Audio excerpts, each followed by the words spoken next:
बिस्मिल्लाहिर्रहमानिर्रहीम। अस्सलाम वालेकुम। आज 18 अप्रैल बरोज़ इतवार हम बात करेंगे नून लीग के हवाले से। जैसा कि आप जानते हैं कि शहबाज शरीफ का जो फ़ैसला है वो जारी हो चुका है, तहरीरी फ़ैसला, और अब उस पर नून लीग खुलकर सामने आ गई है। और अब क्या राना सनाउल्लाह हाई कोर्ट के जज को भी धमकियां लगाएंगे? क्या मरियम औरंगज़ेब गालम गलूज करेंगी? मामला क्या है वो सारी डिटेल मैं आपके सामने रखता हूँ। और एक जो बात फैलाई जा रही है नून लीग की तरफ से और उनके सोशल मीडिया की तरफ से, जैसा कि आप जानते हैं कि जब जस्टिस उमर अता बंदयाल साहब ने जो री इलेक्शन की डस्का री इलेक्शन की तारीख़ थी, उस तारीख़ को जो है वो मुअत्तल किया था और उसको ये कहा था कि अभी जब फैसला होगा उसके बाद मुकर्रर की जाएगी तारीख़। उस पर जो इन्होंने ट्रेंड चलाए थे जस्टिस उमर अता बंदयाल साहब के ख़िलाफ़, और अब ये अपनी मोहसिन अदालत के ख़िलाफ़ शुरू हो गए हैं और एक ये गलत फहमी फैला रहे हैं। और गलत फहमी ये है कि जस्टिस असद जवेद घुराल साहब ने सिर्फ़ और सिर्फ अपने सीनियर जज के ख़िलाफ़ बात की है, उन्होंने मेरिट के ऊपर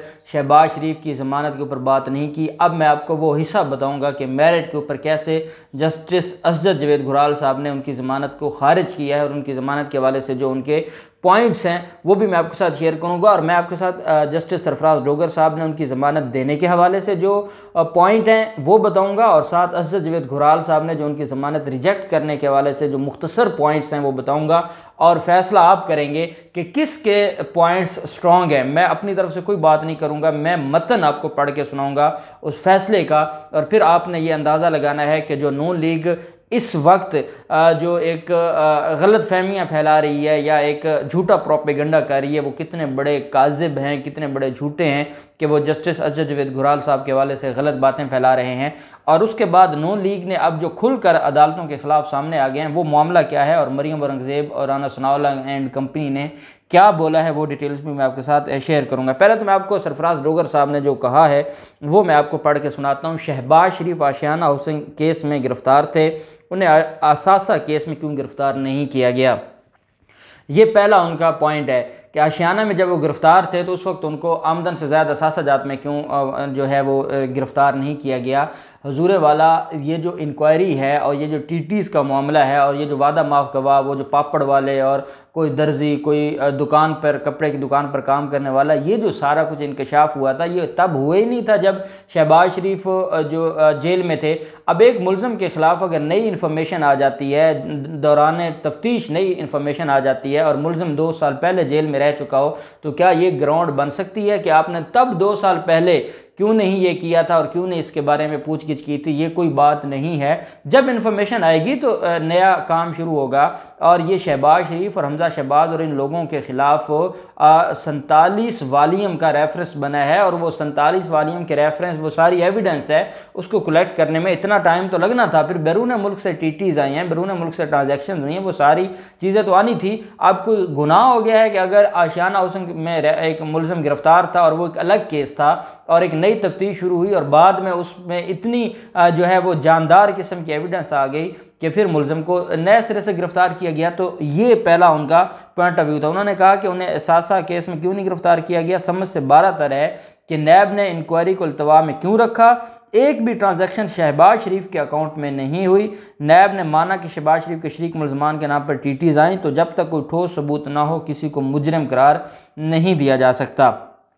डोगर साहब ने यह भी कहा कि शहबाज शरीफ के जो शरीक मुलजमान हैं उनके खिलाफ केस चल रहा है। शहबाज शरीफ को भी हाई कोर्ट से ज़मानत मिली। पहले जो केस था, हाई कोर्ट ने नाम ECL से निकालने का भी हुक्म दिया। वो बैरून मुल्क गए मगर वापस भी आए। इससे ज़ाहिर होता है कि वो ट्रायल से बचना नहीं चाहते। वो अपोजिशन लीडर हैं और उन्हें आइनी ज़िम्मेदारी अदा करनी है। किसी भी मुलज़म को लामहदूद कैद में नहीं रखा जा सकता। अब आप ये है जस्टिस सरफराज डोगर साहब के जो उनका फ़ैसला है उसका ये क्रक्स है। अब आप मुझे बताएं कि क्या ये को मेरिट के ऊपर फैसला किया जा रहा है या कहानियाँ हैं या ये प्रिजम्पशंस हैं, अज्यूम किया जा रहा है कि वो बीमार भी हैं, वो एक अपोजिशन लीडर भी हैं, उनकी आइनी ज़िम्मेदारियाँ भी हैं और इस वजह से उनको लामहदूद, कौन सा लामहदूद, अभी कितने महीने हुए उनको जेल गए हुए और वो लामहदूद हो गया और लामहदूद अरसा उनको जेल में नहीं रखा जा सकता। अब आ जाते हैं घुराल साहब के हवाले से। कुराल साहब ने एक तो वही चीज़ें मैं मरीम औरंगज़ेब के गोश गुजार करूँगा कि दोबारा सुन लें ताकि आपके कान ठंडे हो जाएं कि ज़मानत मुस्तरद करने का जब कहा गया तो चैम्बर में भी मैंने ज़मानत मुस्तरद करने का कहा और अदालत में भी मैंने कहा कि हम ज़मानत नहीं ले सकते, लेकिन साथ ही जज ने अपने तौर पर ज़मानत मंजूरी का ऐलान कर दिया। ये ऐलान ज़मानत देने से मेरे साफ इनकार के बावजूद किया गया। चंद मिनट में मैंने मामला चीफ जस्टिस साहब को भिजवा दिया। उन्होंने ये भी कहा कि जस्टिस सरफराज डोगर साहब ने शार्ट आर्डर लिखकर मुझे दस्तखत के लिए भिजवा दिया। शार्ट आर्डर नहीं बनता था। ये अफसोसनाक वाक़या है। ये जस्टिस असजद जवेद घुराल साहब कह रहे हैं, मैं नहीं कह रहा, मैं आपको मतन पढ़ के सुना रहा हूँ कि ये एक अफसोसनाक वाक़या है। इसकी अदालती तारीख में मिसाल नहीं मिलती। डिवीज़न बेंच सरबराह सीनियर साथी से ऐसी तवक्को नहीं की जा सकती थी।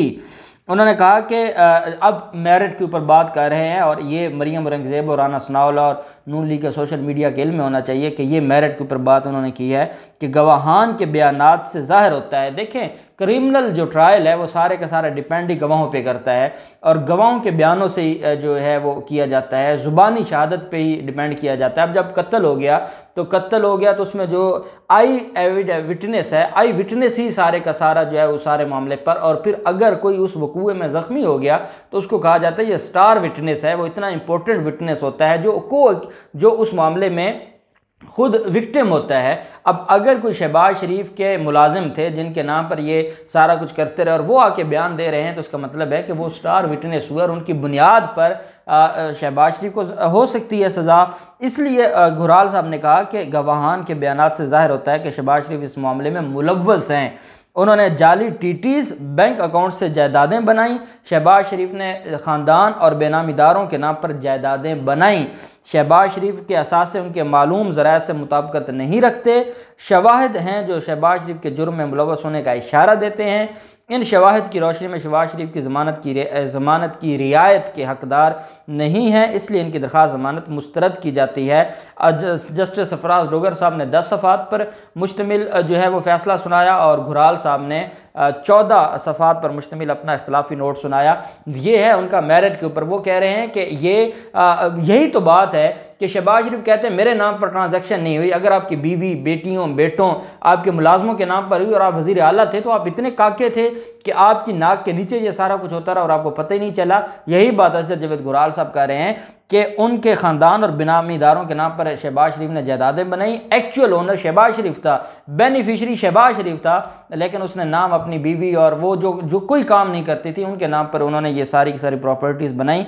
और शवाहिद हैं कि जो शहबाज शरीफ के जुर्म में मुलव्वस होने का इशारा देते हैं, इसलिए ये किसी भी रियायत के मुस्तहिक नहीं है। साथ उन्होंने कहा कि ये बीमार हैं और कैंसर की मूजी मर्ज में ये मुब्तला हैं, तो इनकी वही अब इस वक्त जब दरख्वास्त ज़मानत लेने आए तो इस वक्त वो किसी क्रिटिकल कंडीशन में नहीं है। दूसरा यह है कि वही मेडिसिन जो वो जेल में बैठ के ले रहे हैं वही मेडिसिन उन्होंने बाहर लेनी है, तो ये कोई बड़ा मामला नहीं है। ये थे उनके रिमार्क्स, ये थे उनका फैसला, ये थी उनकी मेरिट के ऊपर जो उन्होंने दरख्वास्त मुस्तरद की है। अब नून लीग और मरीम औरंगज़ेब ने सुबह से ही आज जो ड्रामा रचाया हुआ है और उन्होंने कहा है कि हम चौथा दिन है अदालत के पास धक्के खा रहे हैं और अदालत के पास जाकर पूछ रहे हैं कि 14 अप्रैल को हमारी ज़मानत हुई थी, जनाब हमें ऑर्डर दें, हम जाके मुलज़िम को जो है वो जेल से रिहा करें। हमारे कारकुनान ने फूल लिए हुए हैं, उन्होंने जो है वो अब वो फूल जो उन्होंने गुलाब के लिए हुए थे शायद उन्होंने वो अर्क के गुलाब बना के अब इस्तेमाल कर रहे होंगे, क्योंकि फूल तो उन्होंने ले लिए थे कि शहबाज शरीफ को इन्होंने रिहा करवाने जाना है और बड़ा कारनामा हो गया है और अब लाहौर हाई कोर्ट ने इनको ज़मानत दे दी है। मरीम औरंगज़ेब कहती है जब हम 4 दिन से जा रहे थे हमें बता दिया जाता कि ये मामला है, या 4-5 दिन इतने सेंसिटिव इशू पर तर्जमान का खामोश रहना हाई कोर्ट के तर्जमान का ये सवालिया निशान है। और शहबाज शरीफ की ज़मानत इस तरीके से 4 दिन के बाद मंजूर हुई ज़मानत का खारिज होना ये सवालिया निशान है। अब ये सवालिया निशान किधर जाएगा, क्योंकि हाई कोर्ट पे तो आप इल्ज़ाम भी नहीं लगा सकते, क्योंकि हाई कोर्ट ने जितनी आपको रिलीफ दिया है शायद ही रूए ज़मीन पर किसी को रिलीफ दिया हो। उसके बावजूद अगर एक जज डट गया है और एक जज ने इस सारे मामले पर जो उनकी जिम्मेदारी बनती थी बतौर जज ऑफ हाई कोर्ट वो डट गया है, तो तो उसके बाद फिर आप चीखने लग गए और आपने सोशल मीडिया पर ट्रेंड बनाना शुरू कर दिए और आपने गालम गलूच शुरू कर दी है। और शहबाज गिल ने ठीक कहा है कि अब जजेस के ख़िलाफ़ बात करने का वक्त आ गया है, क्योंकि अब इनको रिलीफ नहीं मिला। और ये रिलीफ जो लेना चाहते थे वो जो राना सनाउल्लाह अदालत में बैठ कर, राना सनाउल्लाह का क्या काम है, वो अदालत में बैठा है जब केस की समाअत हो रही है, और वो फिर केस की समाअत क्या बाद में फैसले तक बैठा रहा। पहले वो खुद रिलीफ ले गया, मरियम नवाज़ को जो है वो रिलीफ मिला, और फिर वो जो है वो शहबाज शरीफ की ज़मानत के वक्त भी वहाँ बैठा है। अब मैं राना सनाउल्लाह से ये सवाल करूँगा कि आपने उस दिन कमिश्नर को धमकी दी थी, आपने उस दिन चीफ सेक्रेटरी पंजाब को धमकी दी थी, उस दिन आपने पंजाब के अफसरान को ये कहा था कि आप लोगों ने भी यहीं पे रहना है, आपके बच्चों ने भी यहीं पे रहना है। तो क्या अब आपके ख़िलाफ़ जो फैसला आया है और आपने जो मिठाइयाँ तकसीम की हैं, क्योंकि आपने ज़िम्मेदारी ली थी, ये ज़मानत, ये ठेका आपने लिया था राना सनाउल्लाह शरीफ ख़ानदान से कि अब ये ज़मानत करवा के देंगे, वो ज़मानत नहीं हुई अभी तक। तो क्या अब आप हाई कोर्ट के जज को भी धमकियाँ देंगे? अब आप कहेंगे कि आपने भी यहाँ पर रहना है और आपके बच्चों ने भी यहाँ पर रहना है? तो खुदा का खौफ करें, वो करें जितना बर्दाश्त हो सके और कानून से आगे ना जाएं। जो कानून के आगे जाते हैं आपको पता है फिर उनका क्या हशर होता है, वो आजकल आपके सामने है। अब हम देखते हैं कि ये मामला कहाँ तक जाता है और नून लीग अब इस मामले को किधर लेकर जाती है। जो भी डिटेल्स होंगी मैं आपके साथ शेयर करते रहेंगे। अल्लाह पाक पाकिस्तान कामयाब नासिर हो। बहुत शुक्रिया। अल्लाह हाफिज़। पाकिस्तान जिंदाबाद।